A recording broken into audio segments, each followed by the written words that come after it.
Alors le fondateur du parc était mon père, donc André Lamourou, qui est arrivé en Camargue en 1945, à la fin de la guerre. Donc il était au maquis et en 1945, donc il a réalisé son rêve, s'installer en Camargue. Il a acheté à peu près 4000 m², qui ne sont plus ici exactement, mais beaucoup plus à l'ouest, et dans lequel il a construit une cabane. Et il a vécu comme ça pendant 2 ans. C'était un chasseur et un pêcheur, et donc au fil des jours et des années, donc il a récupéré des oiseaux blessés ou des oiseaux qu'il avait capturés. Et très rapidement, dans son esprit, a germé l'idée de créer un petit parc dans lequel il présenterait la faune camarguaise, qui était quand même assez particulière déjà. Donc il a créé un parc zoologique avec des petites cages dans lesquelles il présentait des oiseaux. Alors toutes les espèces de canards, des hérons, un certain nombre d'oiseaux qui étaient régulièrement en Camargue. Et ça a duré jusqu'en 1972. En 1972, il est tombé malade et donc il m'a demandé de le remplacer à la direction du parc. J'avais une autre idée. Moi, les oiseaux en cage, c'était pas quelque chose qui me passionnait. Pour moi, les oiseaux, ça vole, donc ça devrait être en liberté. Donc moi, évidemment, avec le recul, avançant un petit peu dans l'âge, je me suis rendu compte que, eh bien évidemment, la vision des gens changeait aussi. C'est-à-dire que les oiseaux en cage, c'était de moins en moins intéressant. Et ce qui était intéressant, c'était vraiment d'essayer de retrouver ces oiseaux in natura. Donc voilà, mon idée, c'était ça. C'était de dire, bon, on supprime les cages, et ensuite, on va vers la nature, on va vers la liberté, et on essaie d'intégrer les gens au milieu des oiseaux. Alors, si vous avez bien vu le parc, vous verrez qu'en fait, ce sont les gens qui sont enfermés et les oiseaux sont libres. Vous remarquerez qu'il y a toujours de l'eau à droite et à gauche, donc vous ne pouvez pas pénétrer dans l'espace des oiseaux. En fait, c'est vous qui êtes enfermés et eux sont libres. Et à partir du moment où vous avez des concentrations d'oiseaux, ça veut dire que les biotopes qui ont été créés pour eux leur sont favorables et qu'ils y viennent très volontiers.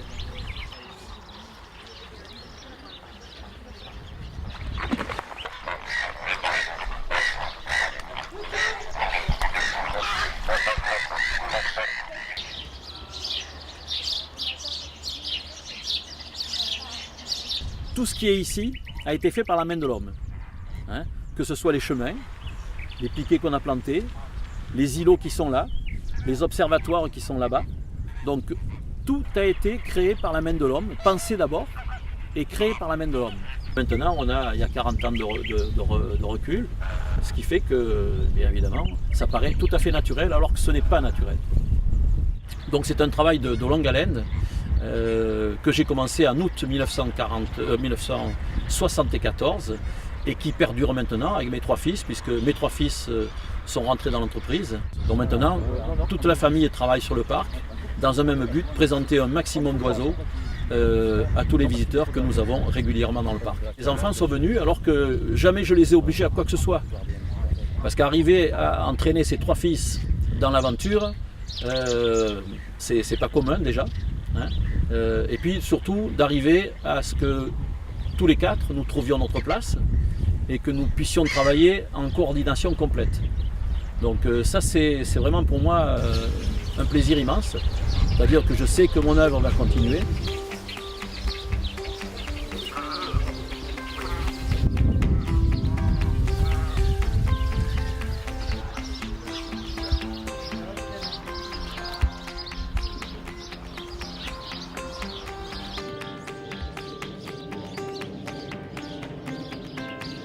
Ce qui fait la richesse aujourd'hui, c'est qu'on n'est plus des équipes très restreintes, on est nombreux, donc on peut comme ça échanger nos avis, on peut comme ça, les projets peuvent prendre plus d'ampleur, et puis les sensibilités les uns et les autres font que globalement on ajoute de la richesse.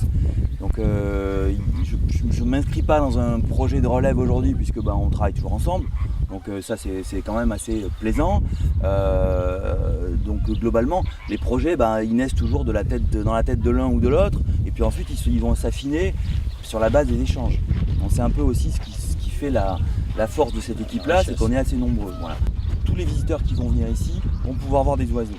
Donc c'est un peu la force de ce site, c'est vraiment le côté unique de ce parc, puisque c'est à mon avis le seul endroit en France où on voit des oiseaux libres et sauvages d'aussi près. Et en fait ça, pour nous c'est c'est à la fois un atout, mais c'est un objectif qui est permanent. On a une mission d'éducation au public qui est très très forte, puisqu'on reçoit beaucoup de public. Et l'idée, c'est ensuite de donner toutes les informations, toutes les clés de compréhension à ces visiteurs quand ils viennent sur le site. C'est très bien de voir des oiseaux de près, c'est un atout exceptionnel, mais c'est aussi très bien de pouvoir expliquer ce que sont ces oiseaux, ce qu'ils font là, pourquoi ils sont là, quel est leur comportement, comment se fait-il qu'ils vivent en groupe, pas en groupe, pourquoi est-ce qu'ils nichent dans les arbres, pas dans les arbres. Et ça, c'est notre rôle. Et c'est une partie de travail qui est super importante. Donc je dirais globalement, moi je m'inscris dans la continuité de ce que fait René, c'est-à-dire que lui il va penser aménagement parce que c'est sa force, c'est lui qui a tout pensé, tout imaginé ici, ce qui est assez génial. Et puis nous on va s'inscrire juste derrière en disant voilà, ok, une fois que l'aménagement est là, comment est-ce qu'on va l'exploiter? Et comment est-ce qu'on va faire en sorte que cet aménagement-là soit le mieux possible, vive le mieux possible et suive les visiteurs le mieux possible.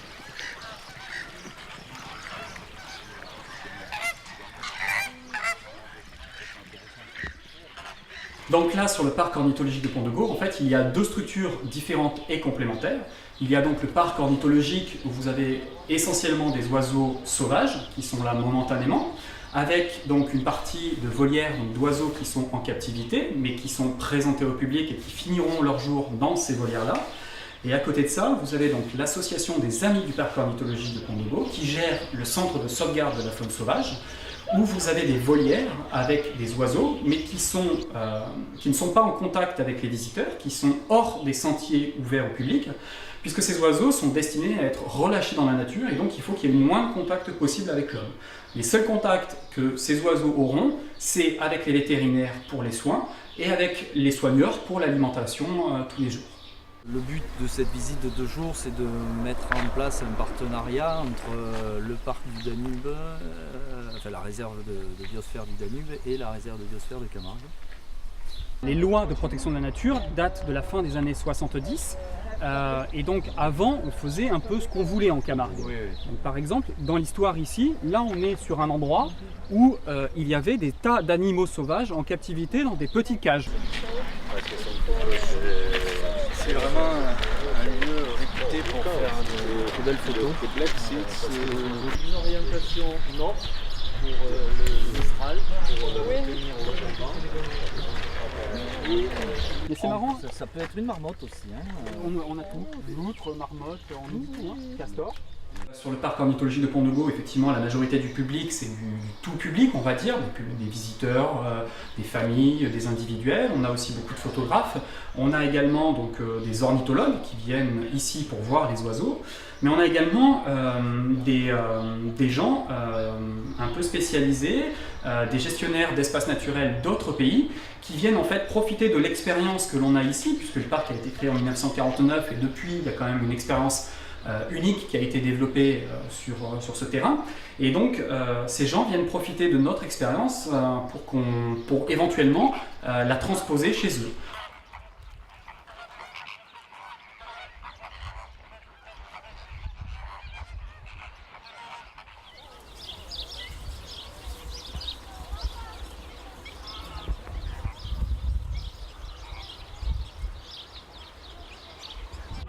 Alors déjà, rien n'est fini, car la nature évolue en permanence et nous avons plein de projets. Là, on est sur une partie qui est relativement bien aménagée, mais nous avons une partie au nord donc, qui fait 48 hectares, dans lequel nous avons déjà dans l'année qui va arriver, là, 2016-2017, nous avons 4 gros projets à exécuter, donc une tour pour qu'on puisse monter un petit peu en hauteur. Vous savez, il y a un poète provençal qui disait tu montes sur une chaise en Camargue et tu vois tout. Donc nous on va essayer de monter un peu plus haut et de permettre à des gens, puisque la Camargue est très plate, d'avoir un horizon très étendu sur les territoires qui nous entourent. Ensuite on a une grande passerelle à faire pour rejoindre 2 marais.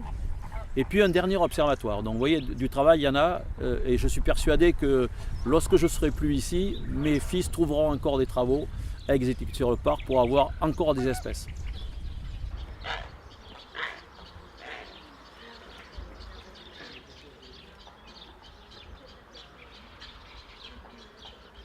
Toute l'équipe qui bosse ici, frangin, pas famille, on est vraiment tous inscrits dans le même projet, c'est-à-dire protection, conservation, sensibilisation. Et ça pour nous c'est une constante absolue, c'est ce qu'on va continuer à faire le plus longtemps possible.